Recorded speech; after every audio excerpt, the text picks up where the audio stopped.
Bismillahirrahmanirrahim. Assalamualaikum warahmatullahi wabarakatuh. Selamat pagi dan salam sejahtera buat kita semua. Adik sekalian, hari ini alhamdulillah kita dipertemukan kembali dalam suasana yang berbahagia. Bertemu dengan Anda semua yang tentunya orang yang bergabung, baru bergabung di komunitas jurusan kebidanan.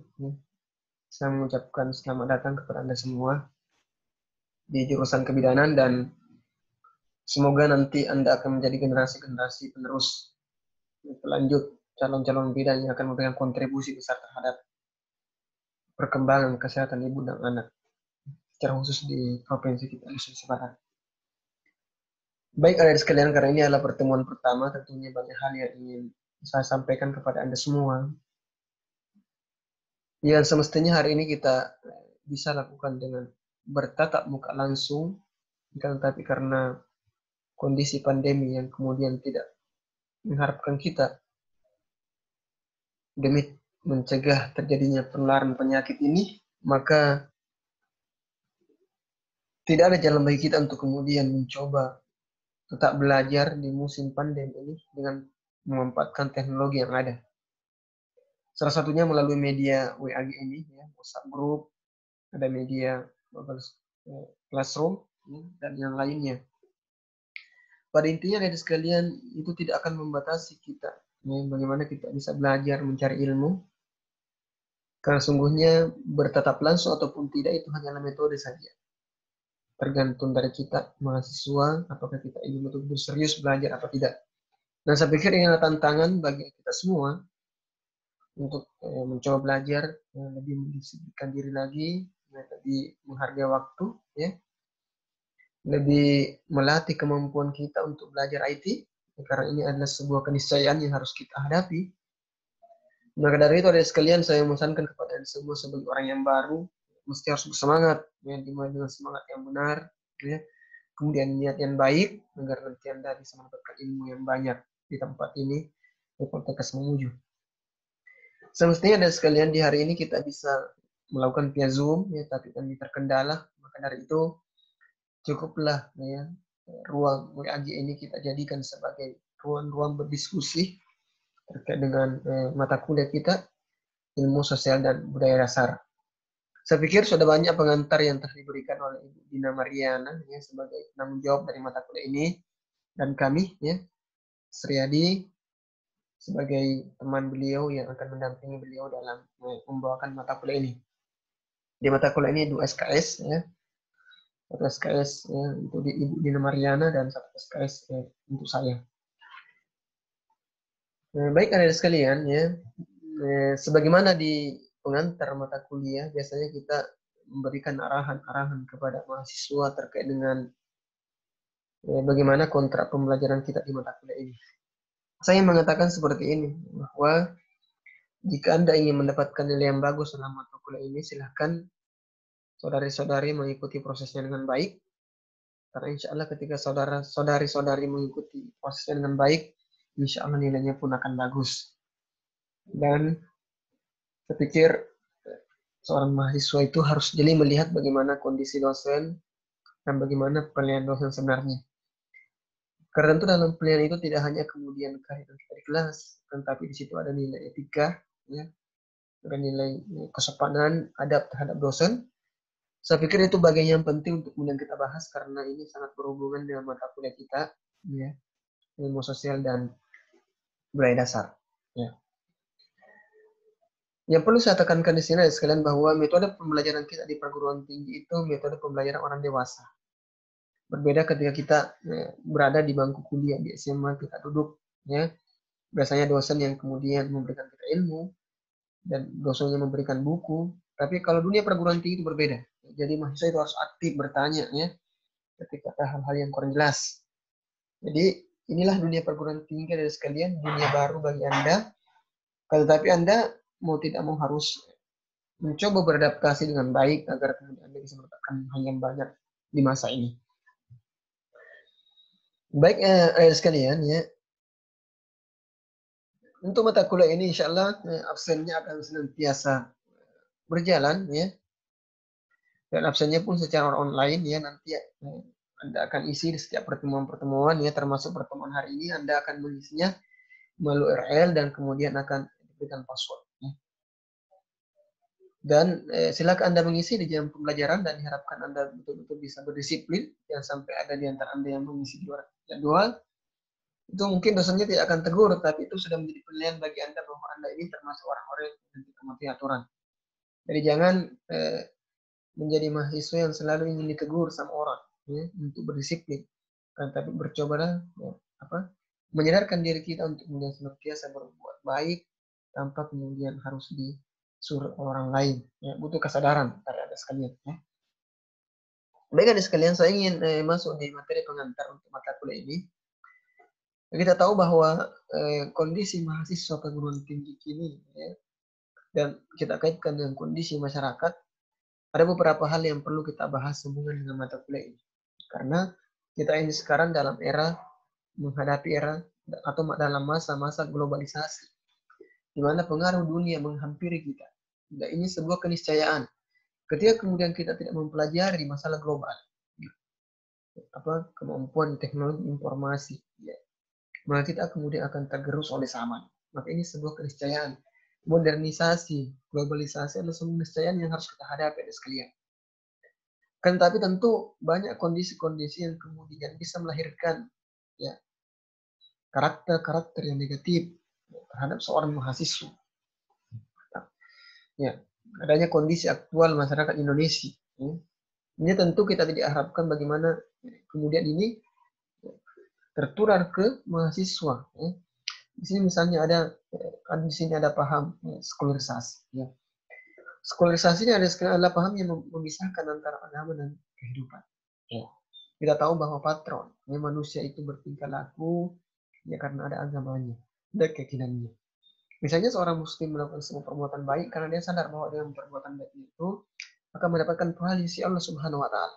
Tentu pahalanya tidak hanya di dunia, tetapi dia menginginkan di surga Allah Subhanahu wa taala. Kelak Allah membalasnya dengan kebaikan lebih. Nah, tentu ya, inilah yang kemudian merusak generasi bangsa ketika pemikirannya menjadi sekuler, yang memisahkan agama dan kehidupan. Dia hanya soleh saja ketika sholat. Dia hanya beragama ketika di gereja saja. Dia hanya beragama ketika di wihara saja. Padahal semestinya nilai-nilai agama ini dibawa dalam kehidupan kita, termasuk dalam kehidupan kita bermahasiswa. Sehingga kemudian tidak lahir sikap-sikap seperti ini. Ya. Ada beberapa sikap yang negatif pada sekalian yang dilahirkan oleh globalisasi ini, modernisasi ini, kemudian dipengaruhi juga adanya upaya sekularisasi atau pemisah agama dan kehidupan. Misalnya ada sifat egois. Ya. Sifat egois ini ada sekalian perlu dijauhi oleh seorang mahasiswa. Sesungguhnya dalam dunia perguruan tinggi ini memerlukan kerjasama yang baik. Ya. Tentu kita tidak cukup memiliki kecerdasan secara intelektual. Kecerdasan secara intelektual itu penting ada sekalian. Tetapi kecerdasan emosional, kemampuan bekerja sama dengan yang lain itu lebih penting. Termasuk kecerdasan spiritual. Dia tidak lupa bahwa ada Tuhan. Ya. Ada Tuhan yang kemudian lebih besar, ya, yang menciptakan dia, sehingga kemudian dia tidak sombong dengan kemampuannya. Dia sadar dengan keterbatasannya, maka dari itu dia tidak egois. Ya. Dia membutuhkan orang lain. Karena itulah sesungguhnya kodrat manusia sebagai makhluk manusia. Kemudian di sini ada sekalian, seorang mahasiswa juga diharapkan tidak individualis. Individualis itu artinya dia mementingkan kepentingan dirinya sendiri. Kita tidak boleh membangun seperti ini ada sekalian. Lagi jika Anda seorang bidan, tentu harus bisa menempatkan di mana kondisi yang mengharapkan kepentingan bersama dan kemudian harus mengorbankan kepentingan individu. Ya, ketika seorang calon bidan kemudian mengedepankan individualis, maka tentunya dia tidak akan menolong pasiennya. Dia akan mementingkan kepentingan diri sendiri di mana dia menolong pasiennya, menolong ibu hamil yang tentu meregang nyawa yang ingin melahirkan. Itu adalah tanggung jawab besar yang harus dihadapi sekali. Kemudian yang ketiga ada namanya sifat materialistis. Ya. Cara pandai yang melihat sesuatu itu selalu dikaitkan dengan materi. Padahal sekalian, ya, sesuatu yang kita dapatkan di dunia ini bukan hanya materi. Terkadang ada manfaat yang kita peroleh tapi tidak berbuah materi. Maka dari itu kita harus membuang jauh-jauh perasaan tentang materi. Materi ini kita butuhkan dari sekalian. Kita butuh materi untuk makan, kita butuh materi untuk dia bekerja, akan menghasilkan materi, dan materi ini yang tidak memenuhi kebutuhan kita. Tetapi tidak boleh kemudian berpandangan bahwa ketika kita tidak mendekatkan materi, maka kita tidak bisa melakukannya. Nah, seperti itu, karena materi ini bukanlah tujuan satu-satunya. Dan banyak manfaat yang kita peroleh bukan hanya dengan materi. Ya. Mungkin di dalamnya ada bisa membentuk karakter kejiwaan kita. Ya. Kemampuan kita berpikir, akan tetapi ini tidak bisa menjadi dalam bentuk materi. Kemudian yang keempat, sekuler dari sekalian. Ini yang maksud. Seorang mahasiswa juga harus berupaya menjauhkan dirinya dari perilaku sekuler. Sekuler yaitu memisahkan agama dan kehidupan. Tentu semua kita di kelas ini mungkin, ya. Mungkin kita ada 30 lebih di sini. Kami yakin semua memiliki keyakinan ada agama tertentu. Mungkin agama Islam, ada agama Kristen, Katolik, ya. Ada agama Hindu, ada Buddha, atau ada aliran kepercayaan. Pada intinya ini kita memiliki keyakinan kepada adanya Tuhan, kepada adanya zat yang lebih kuat dibanding kita. Maka dari itu sebagai manusia tentu kita tidak boleh sombong dan menyandarkan pada kemampuan sendiri. Dan agama ini menjadi rem, ya, menjadi patron dalam kita beraktivitas. Ketika kita cenderung melakukan perbuatan-perbuatan buruk, kita ingat bahwa semua itu akan dipertanggungjawabkan di akhirat kelak. Akan dipertanggungjawabkan di hadapan Allah Subhanahu wa Ta'ala. Ya. Dari itu kita harus menerapkan nilai-nilai agama dalam setiap aktivitas kita. Nah, jika Anda seorang Muslim, ya, ketika suara azan berkumandang di masjid, maka tinggalkan segala aktivitas Anda, kemudian lakukan sholat. Begitu juga dengan orang yang Kristen. Ketika ada panggilan gereja, silakan gereja tinggalkan aktivitas. Kemudian kelima, hedonis ada sekalian. Ya. Hedonis ini juga termasuk perilaku yang diharapkan hindari oleh seorang mahasiswa. Hedonis ini adalah perilaku yang cenderung menghambur-hamburkan banyak harta, menghambur-hamburkan uang. Ya. Perilaku yang kemudian tidak pernah puas dengan sesuatu, atau bahasa kasarnya tidak ada kenyangnya. Padahal seorang mahasiswa itu harus mengedepankan nilai hemat dalam kehidupannya, mempertimbangkan segala bentuk pengeluaran, yang mana yang baik dan yang mana yang benar. Ya. Karena sesungguhnya dia memikirkan kehidupan yang jangka panjang, bahwa masa depannya masih jauh. Dia butuh persiapan yang matang, butuh perencanaan yang baik. Tidak berpikir pokoknya kita bisa makan hari ini, tapi dia berpikir apa yang bisa kita makan esok dan apa yang kita akan lakukan di masa depan. Jangan hedonis, jangan berpikir sempit, jangan menghambur-hamburkan sesuatu, jangan terlena dengan kenikmatan dunia saja. Kemudian yang keenam, ada namanya keris akhlak. Ya. Ini berkaitan dengan adab. Ya. Sebagai seorang mahasiswa tentu dia patuh menghormati siapa yang lebih tua dibanding dia. Di kampus ada senior. Ya. Senior bukan berarti harus dihormati, tetapi dia dihargai karena dia lebih dulu menginjak kampus. Terlebih kepada dosennya. Bagaimana mungkin kemudian dia akan mendapatkan ilmu yang berkah ketika kemudian dosennya dia tidak hargai? Bagaimana mungkin dia akan mendapatkan ilmu yang bermanfaat kalau dosennya sendiri dia tidak hargai? Maka dari itu bangun kepercayaan baik terhadap dosen kita, terhadap pengajar kita, agar ilmu yang diturunkan kepada kita itu mudah kita cerna, mudah kita pahami.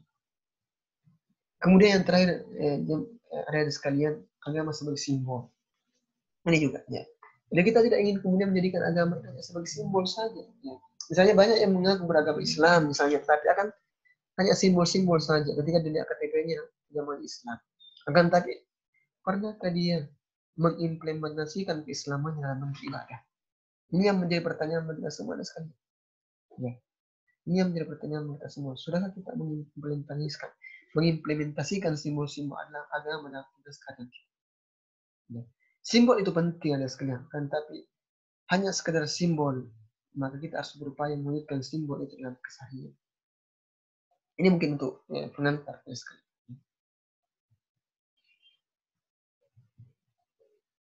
Kemudian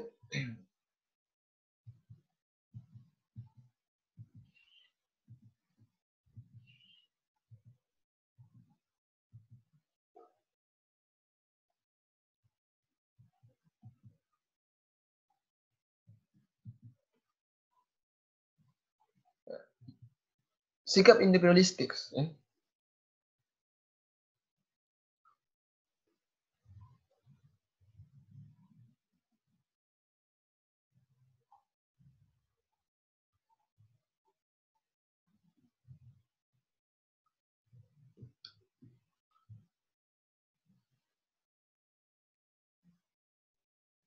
Ya, jadi mau maaf sekalian karena gambarnya tidak bisa kelihatan. Ya, mudahan nanti materinya bisa download ya.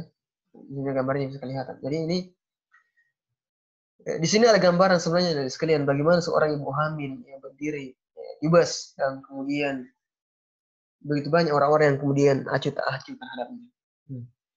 Jika terjadi kondisi seperti ini sekalian, misalnya ketika Anda mendapatkan seorang ibu hamil sedang berdiri di bus, mungkin kondisi ibu hamil ini dalam kondisi hamil 7 atau 8 bulan. Apa kira-kira yang saudari lakukan? Ketika kemudian Anda, saudari, asik begitu saja, kemudian tak membaca koran, ada yang sibuk pencet HP-nya, ada yang cuek, dan lain-lain, maka tentu ini gambaran sifat individualistis. Di sini ada ya, keinginan kita untuk mencoba merasakan apa yang dirasakan orang lain. Coba bayangkan ketika ada ibu hamil yang kemudian berdiri dalam kondisi hamil 8 bulan. Bagaimana kondisi yang dirasakan? Tentu mereka membutuhkan ya, kemurahan hati dari kita semua untuk memberikan tempat duduk kepada dia. Ya, terutama bagi kita ini yang masih muda-muda, ya, yang kemudian masih kuat berdiri di banding ibu hamil tersebut. Itu beberapa contoh saja sekali. Masih banyak contoh yang lain. Kemudian bagaimana kondisi mahasiswa perguruan tinggi kita sekarang kita lihat ya. Kalau kita lihat dalam hubungannya dengan pendidikan, ya, karena adanya sekularisasi pendidikan tadi sekalian, ya, pemisahan agama dan kehidupan, kemudian banyak lahir mahasiswa-mahasiswa yang kemudian tidak patuh dengan keyakinannya, tidak patuh dengan agamanya. Kemudian ada politisasi pendidikan, ya. Kemudian ada oper spesialisasi. Oper spesialisasi itu artinya sekalian, ya. Orang kemudian semakin kompeten di bidangnya, tetapi dengan kompetensi yang ada di bidangnya itu dia memberikan peluang kepadanya untuk kemudian tidak ingin bekerja sama dengan lain. Ini namanya oper spesialisasi. Dia arogan dengan profesinya, akan tapi dia tidak mau bekerja sama dengan profesi yang lain. Seorang bidan sangat arogan dengan profesi, saya bidan, Anda dokter, Anda perawat, saya tidak ingin bekerja sama dengan Anda. Ya ini yang dimaksud dengan oper spesialisasi dan sekalian. Ya. Kenapa seperti itu sekalian? Karena arah pendidikan kurang jelas. Karena itu tujuan kita kuliah harus luruskan sekalian. Apa tujuan kita? Tentu tujuan kita kuliah bukan hanya sekedar mencari pekerjaan, ya. Karena pekerjaan itu adalah sekalian adalah efek atau output yang dihasilkan ketika pendidikan kita selesai. Ya, dikejar atau tidak, ketika kita memiliki potensi yang besar maka pekerjaan itu akan datang. Maka ini sekalian perlu kita luruskan niat kita. Luruskan niat kita untuk mencari ilmu yang sebanyak-banyaknya. Dengan ilmu itu kemudian kita mendapatkan keberkahan, tidak sampai kepada orang lain dan kemudian bermanfaat kepada orang lain. Ya. Kemudian pendidikan sebagai barang mahal. Ya. Banyak orang kemudian, ini namanya politisasi pendidikan. Banyak orang kemudian tidak bisa kuliah karena lantaran tidak bisa bayar SPP.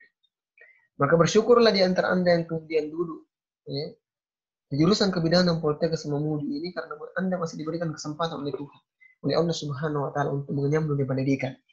Dibanding ya, saudara-saudara Anda di luar sana yang mungkin ingin kuliah kan tapi tidak memiliki dana. Ada lagi yang memiliki dana akan tapi tidak memiliki waktu. Ya, karena itu sekalian, ya, syukurilah ya, anugerah yang diberikan kepada Anda ini. Kemudian pendidikan tidak merata, ya ini juga di sekeliling misalnya. Ya, pendidikan tidak merata. Ya, kemudian penyelewengan dana pendidikan cukup tinggi. Ini yang diharapkan. Kita berharap Anda sebagai generasi penerus bangsa, ya, kemudian mulai dari kecil, sedari sekarang, ya, mulai dari dini sekarang, malah kita coba kemudian menghargai waktu. Jangan sampai kemudian kita mahasiswa baru, mencoba-coba kemudian korupsi waktu, tidak menghargai waktu, memasukkan tugas lambat. Ini adalah ciri-ciri ya, orang yang akan menyelewengkan amanah yang diberikan kepada. Kenapa ada penyelewengan dana pendidikan cukup tinggi? Karena pendidikan ini telah ya, dipegang oleh orang-orang yang kemudian tidak memiliki karakter kepribadian yang baik sejak mereka, mahasiswa. Maka dari itu, ya marilah kita berupaya melakukan perbuatan-perbuatan yang baik agar nanti kita lahir menjadi orang-orang yang berintegritas dan sekali. Kemudian kurang penghargaan kepada guru atau dosen. Ini juga penyebabnya. Ya, kurang penghargaan kepada guru dan dosen. Ini kita sudah jelaskan tadi. Bagaimana mungkin kemudian ilmu kita akan berkah ketika kemudian penghargaan kepada dosen ini kemudian semakin banyak. Ya. Kemudian kualitas dan kuantitas guru dan dosen kurang. Ya. Banyak orang yang ingin jadi wira swasta, jadi berusaha, jadi dagang, tetapi tidak sedikit orang yang jadi guru karena sedikit gajinya. Tingkat sosialnya rendah. Ya. Tetapi ada sekalian ketika orang jadi guru, dosen maka insya Allah mengajarnya akan terbebaskan di akhirat kelak. Selama orang tersebut mengamalkan ilmu yang disampaikan oleh seorang guru atau dosen, maka dia akan mendapatkan pahala juga. Ya. Kemudian pendidikan kepribadian kurang mendapat perhatian serius. Padahal ini penting dan sekali. Kita katakan tadi bahwa seorang yang berhasil itu tidak cukup memiliki kecerdasan intelektual, tapi harus dia memiliki karakter, kecerdasan emosional, kemampuan bekerja sama. Begitu banyak orang-orang yang pintar kemudian dia sombong, mengandalkan orang lain, akhirnya dia terjatuh karena dia tidak bisa bekerja sama. Kemudian ke-8, ya, kondisi perguruan tinggi kita yang tidak malah mencetak tukang. Kita tentu ingin melahirkan seorang bidan yang profesional, tapi kita tidak ingin mencetak tukang melahirkan. Ya. Karena tukang melahirkan ini adalah tentu tukang melahirkan ini akan egois dengan pelaku, akan egois dengan profesi. Dia tidak ingin bekerja sama dengan perawat, dia tidak ingin bekerja sama dengan dokter, dia tidak ingin bekerja sama dengan pekerjaan lain. Padahal seorang bidan mestinya dia bisa bekerja sama dengan petugas kesehatan lain agar bersama-sama memecahkan masalah kesehatan secara umum. Kita tidak ingin mencetak seorang tukang batu yang hanya mengurusi batu, kan tapi dia tidak ingin bekerja sama dengan tukang kayu. Padahal membangun sebuah rumah tidak cukup digunakan tenaga seorang tukang batu. Kita juga membutuhkan tenaga tukang kayu yang bisa mendesain kusengnya, yang bisa mendesain atapnya dan lain sebagainya. Ya. Itu yang saya maksudkan ya sekalian sebagai pengantar, mudah ada manfaatnya. Sebentar kita lanjut. Sekian dan terima kasih.